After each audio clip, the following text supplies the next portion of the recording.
चलिए मैं आपको बताता हूँ कि हमने दूसरी क्लास के मराठी सब्जेक्ट के जो लेसन्स है यानी पार्ट है उनको किस तरीके से बनाया है। सबसे पहले हमारा जो सबक का नाम है वहाने ओळखू गप्पा मारू, ये जो है पार्ट का नाम है हमारे। और इसमें दिया हुआ क्या है, अगर हम लोग हमारी जो 10वीं किताब है, किताब में देखें तो क्या दिया हुआ है मवाद। तो यहाँ पर एक तस्वीर दी गई है जिसमें तमाम किस्म के जो है गाड़ियाँ यानी कि वाहन दिए गए हैं और दिखाए गए हैं। किताब का मवाद देखने के बाद हमने इस पे जो लर्निंग आउटकम सेट किए है वो कुछ इस तरीके से है।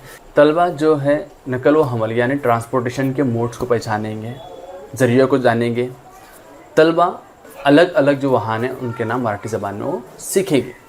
इस तरीके से हमने इस लेसन के जो है इन पार्टों के जो है लर्निंग आउटकम सेट किए हैं। उसके बाद में अगर हम लोग आगे बढ़ें तो हम लोग बात करेंगे NEP 2020 के एस्पेक्ट्स यानी एलिमेंट्स हमने कौन कौन से इसमें इंक्लूड किए हैं।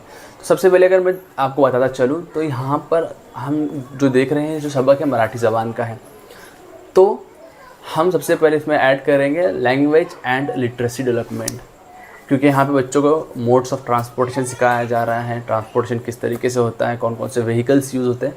तो कहीं ना कहीं इसमें बच्चों का कॉग्निटिव डेवलपमेंट भी हो रहा है। सो यहाँ पर हम लोगों ने दूसरा डेवलपमेंट का जो डोमेन लिया है वो है कॉग्निटिव डेवलपमेंट। NEP के बाद अगर हम आगे बढ़े तो हमने इनमें कुछ ऐसे एक्टिविटीज़ ऐड की हैं जो सेल्फ लर्निंग एक्टिविटीज़ है, जो आपके पढ़ाने में और बच्चों को सीखने में काफ़ी मदद करती है। अगर इन एक्टिविटीज़ को आप आपके बच्चों, तलबा, विद्यार्थियों के साथ अगर आप क्लासरूम में लें तो काफ़ी सीखने में उनको आसानी होगी।